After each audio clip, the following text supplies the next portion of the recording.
Hello, everybody. Well, here we are sitting here. Oh, I need to turn that light off. Got y'all sitting up here. Brian's on the telephone on the recording app. The torch is sitting here burning on the table in the background. We've got our 101 rod sitting here, and I'm fixing to slide around there. I think I might just heat this rod up right now, stick it in there, and then walk around there and get the piston pin out of the freezer, and then we'll try to push it in here and see what happens. What do you think, Brian? Yeah, that's what I've done. They can see you now. He's trying with an arbor press with a special fitting he made. I made this little pusher foot right here, so hopefully this is all going to go well. I'm just going to heat the piston up a little bit and get a little heat in the bearings. They do have oil in them. The wrist pin been in the freezer for several days. I'm just going to throw a little heat in the piston and let it soak. And I'm going to heat the rod up till my fingers start getting warm. Then I'm going to go get the wrist pin and see if we can push it in there. And hopefully it's going to go straight in. Now I made this little thing up here. It's bigger than the bearing. There's a 37 thousandths step that'll fit down in. The piston's lined up. The piston is lined up. And hopefully it...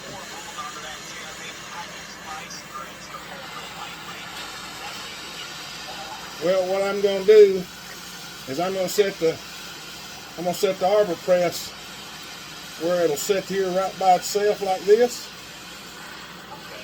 I'm just gonna heat the rod until the rod gets warm in my fingers, and that should. Well, yeah, when the skin starts melting, that ought to be warm enough. I mean, it's already turning color, so I'm going to say that's probably hot enough. You don't have to get them things that hot. We'll grab the wrist pin and we'll see if we can push it in there. Now, one thing I've done, people, is when I do this, I use a 12-ton press. I'm so glad I have. I wish I had an arbor press, but the pin just slides right through the bearing. It's just really nicely, and it lines up perfectly with the connecting rod, and then you can just slide it right on through. It's a very delicate process, so here, I'll be quiet. Let's go. Listen to that. Perfect. Look at that, everybody. That was just wonderful. I need me an arbor press. That right there, ladies and gentlemen, is how you do it. It looks like I could push the pin just a little bit farther, but I'm going to have to. It can go just a tad more. I can see that. It can go just a teeny bit more. I can tell you that much. I'm going to have to change the end in the arbor press though to go farther. What I've done is I use. That sounds weird. Is it the 1/4 inch or I think it's this one, the 1/4 inch. This is the socket I've used for pressing it in, and it fits perfectly. But it might be a 5/16. You know, I got this thing here that I made for pushing the pins into 700s and stuff like that. Yeah. We're going to give her a reset. It don't take much, though. It can go over, and then pulling it out is the big thing. Boom. Yeah, right there. That looks... Oh, I didn't. That'll be fine. Let me tighten my. I'm going to check it on the other side and see if it's the same. Looks like you might be good. Yeah, that's the biggest thing is being on the other side there, because they're closed off. They're full circle round pistons. You can't see the bearing on the exhaust side. Yeah, I can see the tips of the needles on that side, and I can see the tips of the needles on this side. She's perfect. It might be just a hair farther that way, but I can still see the tips of the needles, and that's all that matters.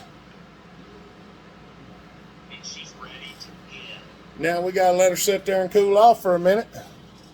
And we're gonna get to putting the bottom end together. So I'm gonna pause y'all because it's gonna take a little bit for that thing to cool off, and I gotta get things moved around, and then I'll bring you back. So we're gonna pause you. All right, y'all. We got the rod. We got the rod put in. I went ahead and pressed the seal in the crank. Or the case. I didn't show that. And then I started putting the bearings on. I told Brian, which is still sitting here behind me, watching. Hi, everybody. Here, let's not leave him out. That would just be. It's like he's sitting in the corner. Here I you. feel so sad. Here, y'all. Now, y'all can see Brian. This is how we work. This is how we work next to each other. All right. Now he's sitting there watching me, and I'm sitting watching him. I made him put his clothes on for his debut here on the. I need my coffee. I need mine too. I ain't even had none this morning. We got these bearings and they got rubber seals in them. So what we want to do is we want to dig these rubber seals out and get out of there. We got to dig these rubbers. Get out of there. We're digging these rubber seals out. We're taking these things, dropping them on the crank. We've got the crank cleaned up. And this is an old piece of a shotgun barrel that somebody lobbed off one day, and it fits the bearing perfectly. So what I do is I slide it down on there.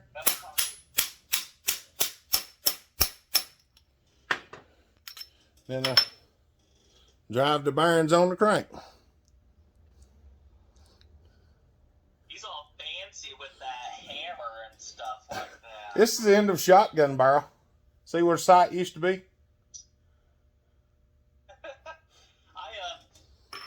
Gosh, what did I use? I used my press and the drum, a bad drum that was rusted out from a Super Pro 125, and I'm sure other ones can work, and they work perfect for sliding the crankshaft through the center without the bearing in the drum, the crank, and then it just presses right on and everything. It fits the inside of the bearing perfect, but the crank slides right through the centers for both sides, and I was like, you have now become a valuable tool to me. I was gonna press this one, but lo and behold, the crank won't fit in the press.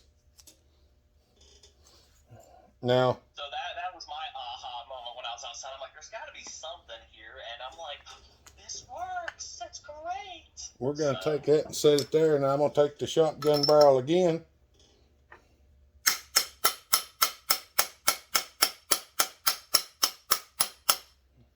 And there she goes into the case.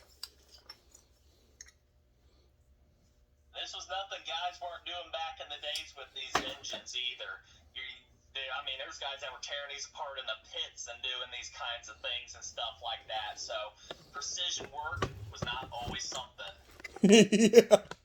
This close was good enough at the racetrack. Anybody that ever races knows what we're going through, because we used to race too, and it wasn't unheard of to do whatever you had to do to get back to the race. It don't always have to be sparkles and glitter. Sometimes just a good old fixing will do it.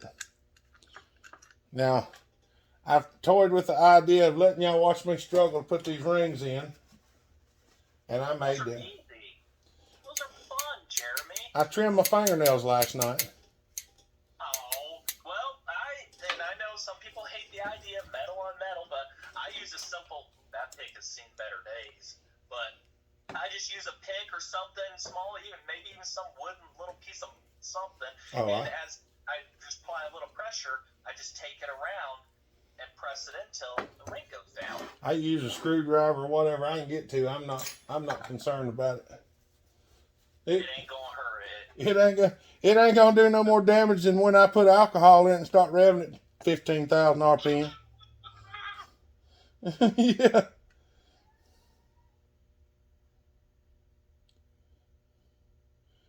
It ain't gonna be no worse than when I get after it.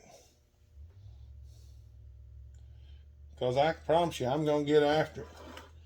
We're gonna see what we can do with it. It's either gonna go or, you know. Which way is the piston orientate in there?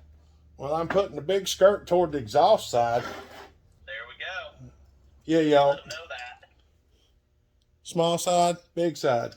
Big side closes up exhaust port. If you put it in there backwards, you won't be happy. Because she will not That's function. what we call boost porting. Yeah, it'll be boost porting for sure. Now I put all that oil around there, I can't see the cotton picking ring. Oh, mercy. Let me see. There we go. Y'all, the So script. you put your crankshaft in first or second? I put the crank in already. Okay, I didn't see that part. So, and then putting your needle bearings in. Do you use grease or Yeah. grease? Same here. Put them on the crankshaft or on the journals and hope everything stays. I've seen guys put them on the journals and be successful at that. No, what I do is I take and I put the rod right against the crank. I put some grease in the rod, and then I just push it down right against it. And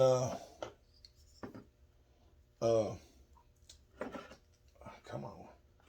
I push it down right against it, and then I just push the needles in around the crank. So Pretty much what I do. So I just 24 of them little things. I just fold them around there. Sometimes it goes smooth, and some of them just want to jump out and say, "Nope, not today." Not today, sucker. That's exactly what it is. It's like, "Oh, come on, fight me every inch of the way." Fight me all the way to the end.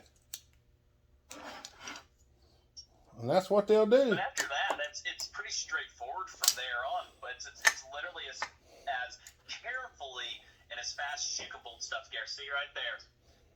He's got it in there. Look at that. You got pretty stuff too. Look at this. Yahtzee. Yeah, see, I stuff it in there like that and then put some grease in. See, the rod's loose in there. I like how you do the fingers there, Jeremy. Well, I got to. I like Yeah. how you do that. Well, I don't want it to fall out on the ground. I mean, I know it ain't going to, Oh, okay. but I'm making sure it ain't going to. All right, y'all. I'm going to pause y'all for a second. I've got to, I got to get the needle bearings and stuff out, so I'm not going to film all of that because they're over here in the box. I'll bring you back in a minute. All right. Got the bearings there, got the grease here. I got the rod turned. One thing I didn't do was go in the house and get my little screwdriver, but I got a little screwdriver here on the table. I think y'all can see that. We're gonna just put a little grease right there in the rod itself. I'm trying to show y'all, so y'all, I'm not gonna hold it like this, and I don't think I can get it where y'all can see it. But Well, here, I'll hold it. you hold it, Brian. I'll hold it. Let me raise y'all up and see if I can get y'all into the twilights of what's going on here. Y'all sorry for shaking yours around so much, but I'm going to try to get you directly over the scene so y'all can actually see. Now, why is that camera tripod so crooked? Sorry, y'all. Y'all give me a second. I've got so much junk laying here on the floor. I can't get my tripod where I want it. I'm going to try to set y'all on this 101 block right here.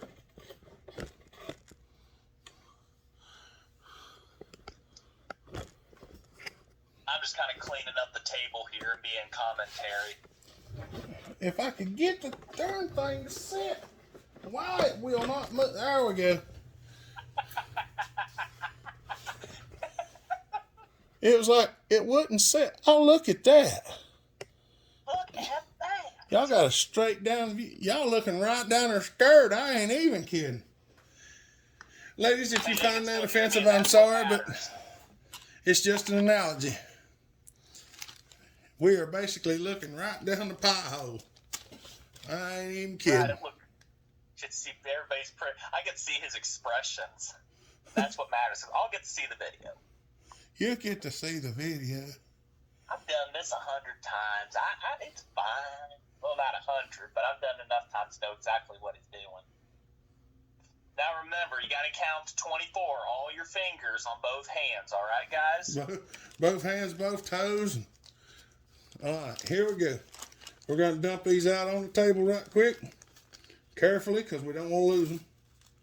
We're going to take a quick inventory. All right. Be sure to dump them, people. 3, 4, 5, 6, 7, 8, 9, 10, 11, 12. So there's 2, 3, 4, 5, 6, 7, 8, 9, 10, 11, 12. All right, there's 12 and 12. I don't know if y'all can see that on camera or not. But there's two piles. There's 2 piles of 12 right there. And we want to separate it like 10, 11. we want to separate it like that for a reason. Because now we're going to take these and we're going to drop them right in here. 1,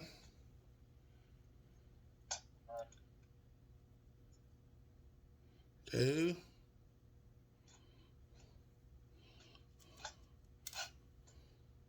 3 and 4.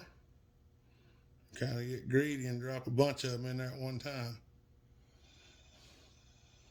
The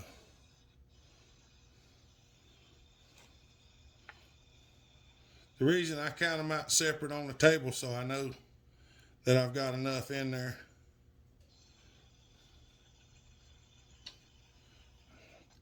I need something stuck under there to hold the rod up. It's when I push on it, sometimes it slips down. There we go.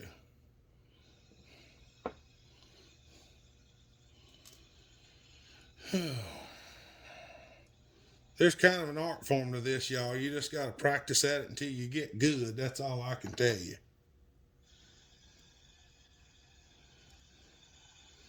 And after you do a couple of them, it ain't so bad. But still, it ain't as easy as some of the more modern stuff, so you got to want it. If you're easily aggravated and you don't want it, don't do it. Dude, that'll aggravate you so quick putting those in. It is not even funny. It's not even like, funny. If you're not having a good day, just walk away now. Yeah, just go on and let it go. Because it's just not. All right, now, they're not all the way out the other side, which means, nope, they are all the way out the other side. Sorry, I just didn't see them. I don't know if y'all can see that or not, but you can see that bearing there and that bearing there. So that means we got a full rook of bearings in there. Now we're gonna set that down right there like that. Let y'all keep looking at it for a minute. Well, we're gonna slide that over anyway. We're gonna get some more grease out of here. I said we're gonna get some more grease. And we're gonna put some grease right here in this lid, cap, whatever you want to call it, cap lid. I'm gonna leave some of the grease on my fingers. And for those of y'all wondering, I already cleaned the table. I sprayed it with brake cleaner, wiped it off with a rag to try to make sure I got as little contaminants as possible in here. Because you're going to get some probably. There ain't much way around it. I'm not being too loud, am I? Not right now, no. Okay, because I'm clearancing the block for rod cap bolts. Mine just ever so slightly because I went with the Allen ones. And it wants to just barely touch the block, so I'm having to. And I didn't notice that until after the fact, so I'm having to be careful here.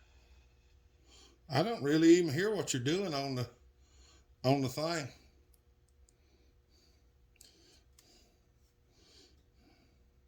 So I don't think they can hear it because I can't. All right, y'all. There is a full stack of rod bearings. And this is one of the most tedious parts here, is trying to get them all sort of lined up. And now what we got to do is wipe our fingers off. And if this is the first time you're assembling it, there's a little tit right here on this rod cap. And there is a matching one on the rod. And it's up there on that end. So what we want to do is we want to go just like this. And slap that rascal over like that. And try to get all the little needles to fall down in there. And that's what we're looking for. So now we've got the rod cap with a full house of rod bearings, or crank bearings, whichever one you want to call them. We call them the big end rod bearings. But either way, they're in there. So we're going to take these little bolts. And these are the monster bolts that are not, they're supposed to be unbreakable. And for those of y'all that seen the video where I blew the 125 up, it had these bolts in it, and the bolts did not break. I have that video. The bolts did not break. The rod did, but the bolts didn't. The monster bolts that we use. Yep. The rod 12.9 broke. grade, people. Those that wasn't our failure. The rod bolts did not break. The rod broke. The rod found a way out of this. the rod didn't enjoy it. Excuse. The rod got out of the equation. Look, that variable's gone. Now, before you tighten the far out of them, just put it in there and give her a roll around. Make sure all your needles is in there right, because you seen how I had some of them rode up there high? We don't want that. So we're going to do that, and then we're going to just give her a good torque in here. I think it was what? 13? About 13 foot-pounds or something like that? 90 inch-pounds. That equates to about 13 or so foot-pounds, don't it?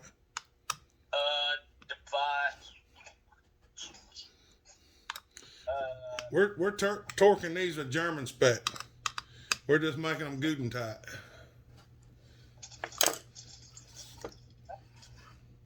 Because I guarantee you, most of these saws that were built, when they were first built, or built in the pits and stuff like what Brian was talking about, them fellers didn't use no torque wrench.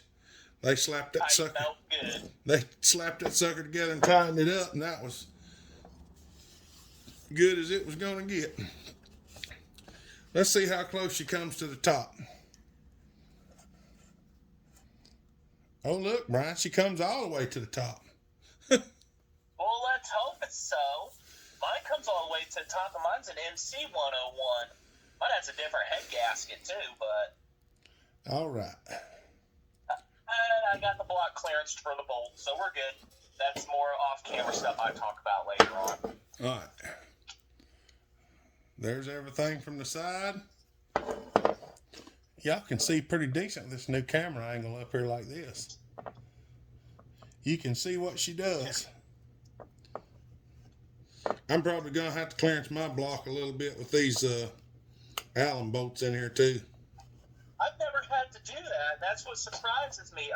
The only other one I had to do it with was my daughter's 101B, but I was using a billet rod, Well, and it has a different type of hex bolt, so I had to really clearance it out to get it to clear anything, and I mean really clearance. The hex style, the rod cap here, I've got them tightened down, and I just literally went in with the carbide cutout bit and grinding bit and took it on the drill and just very carefully going through it. all right, I'm going to pause y'all for a second. We're going to see what the squishy is on this thing. Do it. All right, everybody. Y'all notice it's sitting sideways. I got a side cover on it. I had to put the side cover on it to support the crank. So, I'm trying to do this by looking through a viewfinder. basically. Oh, that's not going to work. I stuck the solder plumb out the exhaust hole. Oops. Well,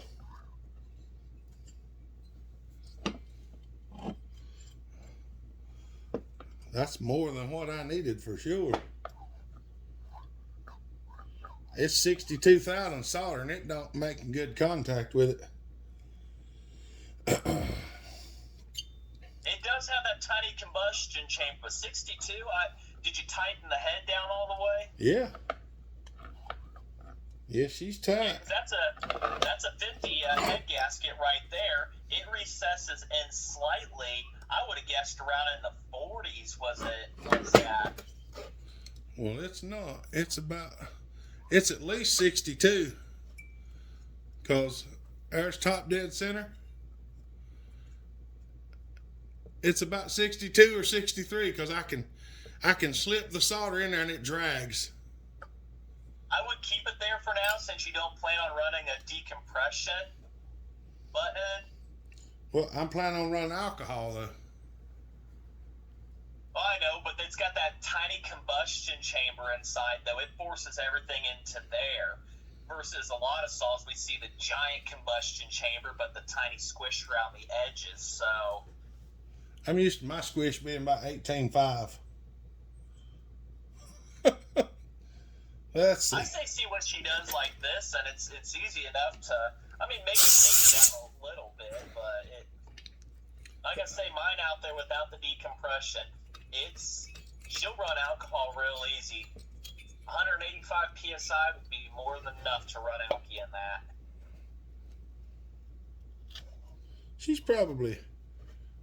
It's pretty tight. That's what I'm saying. When you go to turn that over, you're gonna feel it. If it don't have any liquid inside of it, she's gonna be a burden to turn. She's gonna be a burden. Well, that's what we're wanting. We want to be a burden because we want to be hot and fast and hot. But I need to remember.